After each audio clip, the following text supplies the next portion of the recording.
I'm James Bond. And I'm Zero. Welcome to Snot Club. Today we have a very special guest. It is Pride Month, and we are talking to the LGBTQs of science. Finally, we found some. They're everywhere, coming out of the woodwork. Who are we introducing today? Well, I would very much like to welcome to the stage Basil Bush! So Basil, Yes. how did you arrive at the point where you're trying to create non-existent mammal sperm? What journey did your life take? I ask myself. I ask myself that every day. It's what I tried to say. I did all of my undergrad study in zoology. Didn't know what to do when I finished that degree, so I kept studying because that felt like the thing that you should do when you finish a science degree. Because Yeah, certainly a thing to do. I didn't know they were addictive like that. Yeah. they. Oh my More god, science. it's the most unhealthy relationship I've ever been in. Is Oh. with science, but that's neither here nor there. Pride Month. So I did my masters. I had worked with my supervisor before for a research project during my undergrad, so I just was like, you got any master's projects for me, please? And he was like, yeah. So I did my masters with him, and then I finished my masters, and I didn't know what to do, and then I couldn't get a job. So I was like, I could probably do that again, and then so I got into doing my PhD. And when was Basil born? Basil was born. I can actually tell you the exact night. It was 7 years ago. Yeah, 7 years Stormy ago. night. Yeah. Thin layer of fog comes in around my Yes, ankles. yes. Mm. We'll do that again. I was out for dinner with a pal down Brunswick Street. We were walking back to my car. I was going to drive her home. We got beckoned into a drag bar by a drag queen, Bella Nitrate. Oh! Girly. Shout out. It was Shout out. her. It was her all along. But yeah, she was like, hey, do you want to come see a show? My friend had never seen drag before, so we went and watched a show. I had never seen drag kings before, but it was a mostly drag king lineup. It was Sexy Glexy, Jessie Dean, and Bella Nitrate. What a fun And night. yeah, it was so fun, and I just was so mesmerized, and I fell completely in love with drag kings, and yeah, I went back to that bar every Friday night, Wow. by myself. I would drive myself out there. I bought myself a camera, a little DSLR, so I could go by myself and not be weird about it. You had to have a static animation. Yeah, I'm going to take the photos. Yeah. So yeah, I became friends with Jessie Dean, and Jessie taught me how to do drag, and yeah. So you that's kind of history. had a drag daddy. Yeah, Jessie my drag daddy. Do you feel like there's a symbiosis between the worlds of drag and science at all?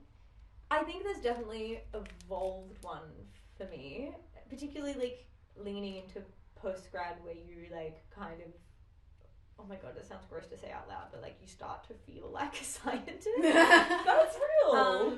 Yeah, I don't know, the experiences of queerness in the wild and queerness in science and how those can intersect become very loud. For me personally, my queerness is loud and is a very big part of my personality and my experience and how I carry myself through the world. So I don't feel like I can detach that from my science either.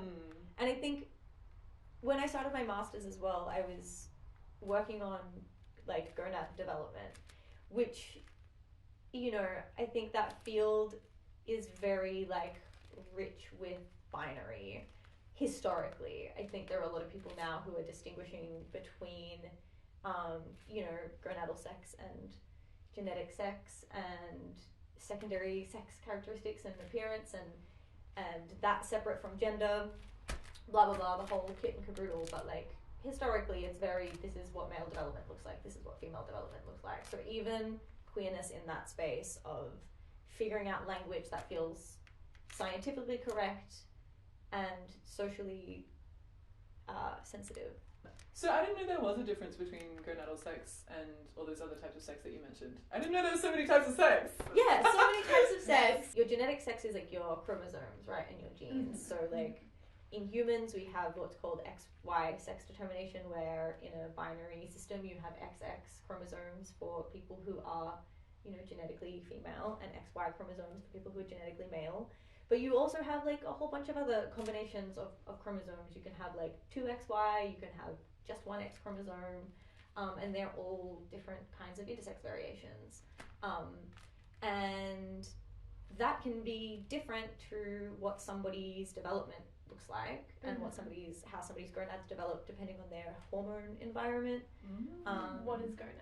Gonads is testicles and ovaries. Nice. Gonads, Okay, yeah. Okay, where like the stuff is kept. Yeah. The stuff is Okay, kept. okay. Yeah. So you can have all these different combinations of like intersex variations. So like, I don't know the name of it, I can never remember, but there's one where a person is genetically has XY chromosomes, so they will develop testicles, they will produce testosterone, but the receptors in their body that receive and activate and action testosterone, they can't actually work. So they will develop in appearance very feminine. They'll go through like traditionally female development pathways, but they have internal testicles. And So would they know necessarily? no, a lot of people Wow. with that variation, they don't know until they're a little older, and then they will often pick up internal testicles on like an X-ray or something. That's so interesting. It's amazing. Bodies are amazing. Bodies are amazing. Bodies are amazing. Wow. So we can't just have like two neat little boxes to No. put bodies in. Nah, No. never. So what do you think, maybe hormones isn't your area of expertise, but if you had kind of like no hormones going on, what do you think your body would look I like? think you'd be dead. You'd be dead? Yeah. Oh! Okay, so they're important, I've learned that. Yeah. Maybe not dead, but hormones like really. Oh man, I bloody love hormones. Like, Shout out to hormones. Yeah. Give them to me. Nom nom nom. Yeah, hormones like play so many different roles in your body, like, and for most bodies you need many kinds of hormones. Like again, you don't just have like cis female development only estrogen important. Like even for cis male and cis female development, like both hormones need to work together to make things happen. So everyone has testosterone and estrogen. Yeah, Okay. yeah. Does And- everyone have progesterone? No. I really wanted to ask that one, because Yeah. I had too much of it once and I hated it. It was so bad. No. Hormones having negative impact on you. Yes, interesting. I knew another lady, like a cis woman who I was friends with from work, who was taking T blockers for some other problem, and then that made her really sad as well. So having too much, having too little, makes you sad. Yeah, They'll lots of get ya. people with PCOS take T blockers. Right. That was probably why. Gender affirming care for cis people too. Yeah. And you don't have to go to the psychologist again. Yeah. You know a little bit about endocrine disruptors interacting with hormones, hey? Yeah, What is again, that? a little bit. What is that? You know how we can't have BPA in water bottles? The plastic? Mhm. Yeah. I know they say BPA free, but I don't know why, and I don't know how. I think Basil knows why. Basil knows why. Yeah, endocrine disrupting chemicals. Endocrine is like another way to say your hormone system, your endocrine system. Okay. So any endocrine disrupting chemical is a chemical that fucks with your hormones. BPA is one of them because it acts like estrogen. So They had that water bottle estrogen. You could have gotten it for free. Baby, homemade. But they're also like, they act like these things, but they're also slightly different. So they can kind of run Okay. amok in your hormone system. If you just wanted estrogen, say, to transition, and you happened to have a whole lot of plastic water bottles from the early 2000s, would that like poison you to try and go about it that way? I think it would not be the best way to go. Yeah, Right. let's just put a public health warning. Don't try that. BPA was actually created as an estrogen, as a synthetic estrogen. Wow. And then they discovered it made a really good water bottle. It didn't work the way that they wanted it to work as an Okay. estrogen, the company whoever made it. Flop. So they, flopped, put it in the bin. A plasticizing company found that chemical and were like, hey, this works really well to make really flexible plastics. can we have that? And then they ended up, I think, buying or using whatever, however that works, I don't know, using that for their plastics. And so that is on how we got BPA in plastics everywhere. Again, fast forward like a few decades, and now we know that BPA can get back into your water, back into your body, like leaching out of that plastic into whatever it's holding. And it's not good for us. It's bad. It's bad. Bad for us. Yeah. Damn, I learned the word plasticizing, which I love. Plasticizing. Do you have like a LGBTQI icon in the STEM fields? Or can I say my supervisor? Yeah. He's a legend, and he's LGBTQI. And he's awesome and great and makes science really fun. And he's really good at talking about science and also doing science. Wow. What kind of science does he do? He's a geneticist by background. Now he tries to do all of the biology. But by background and by passion, he is very much a geneticist. I'm doing my PhD in like marsupial reproduction and early development, so I mostly look at sperm for marsupials. Nice. In the context of IVF. Before that, I did sort of early development. I looked at gonadal sex determination in the fat-tailed dart. The fat-tailed dart? Dunnart. Dunnart. Oh, is this like a little mousy-looking guy? Yeah, like a mouse that has a pocket. Oh, that's so sweet. Yeah. Are you looking at those as well now, or you got different marsupials? Yeah, I still work with Dunnarts. They're very cute. I love that as an adult they can still be animals I've never heard of. Yes! That's so good. Yeah, enter marsupials. Where is the Dunnart from? They're Australian. They're found pretty widespread around in the mainland, at least, I think. Yeah. So We have cool. so many marsupials. This is a land that's rich in marsupials. Animals in our own country. That you have know about. There are so many. There are so many, like, I find that, like, the marsupials, it looks like there's a lot of different sizes of the same little guy. Maybe that's not biologically correct. I would honestly concur. They make them small, medium, and large. Oh.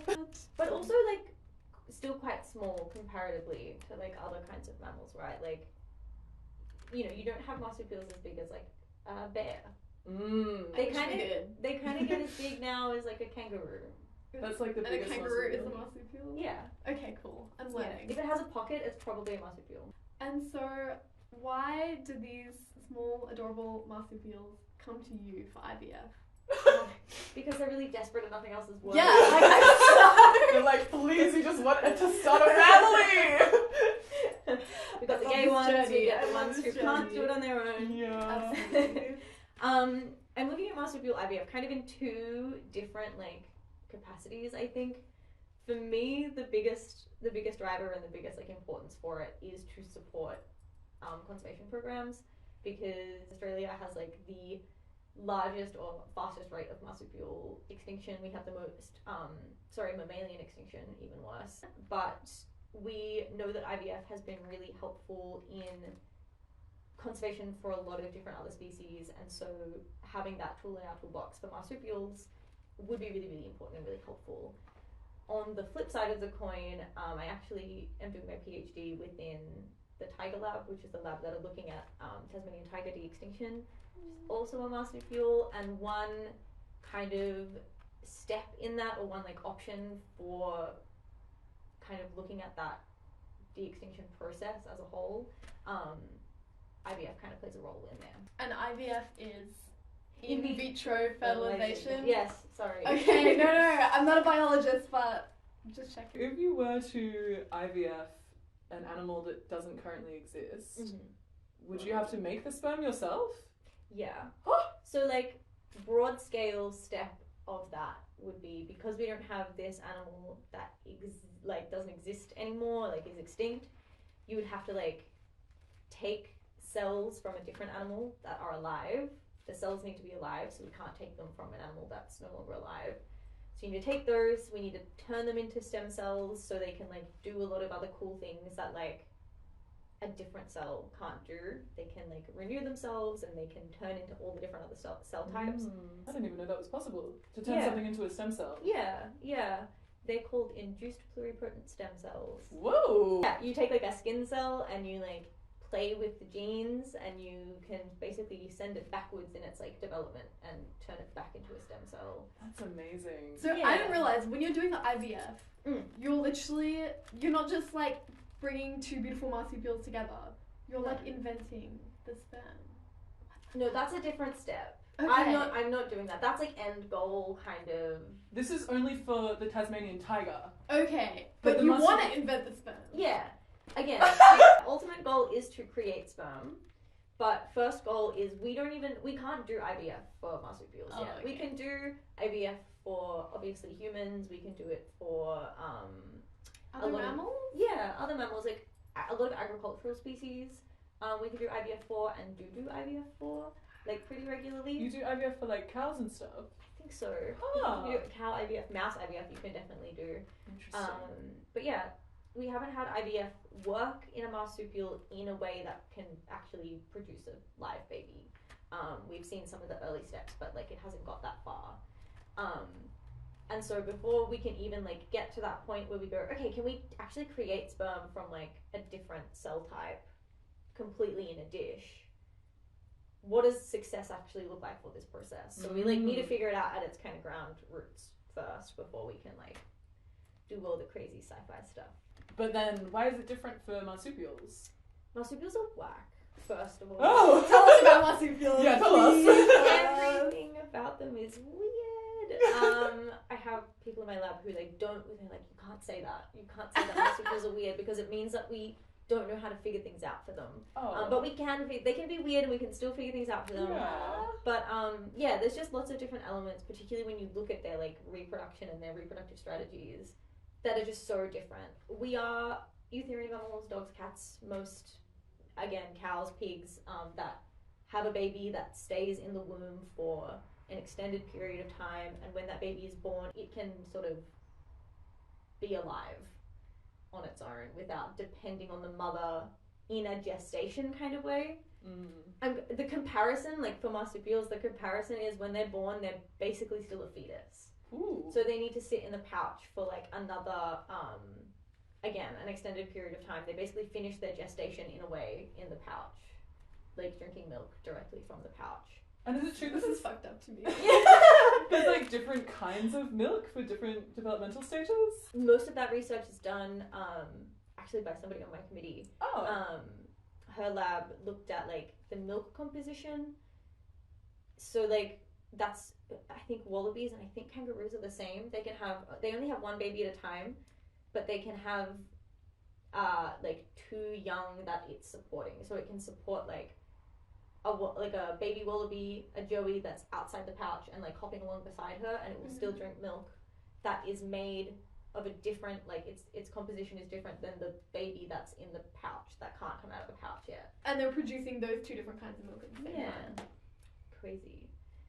This is wild. Yeah. Marsupials are wild. Also, their development is really wild. So like even really, really early stages, when you compare them like sort of early embryos, right? Like can I get real nerdy on this? Yeah. So like for eutherian mammals, most of the time the early embryo, once you get to like, you know, a ball of cells, you have like for us, we'll get to a ball of cells, there's like the outer cell layer which will eventually become the placenta, and then there's like a ball of cells that sit in the middle of that, so it's like round beach ball and then like a little ball inside that kind of sits there.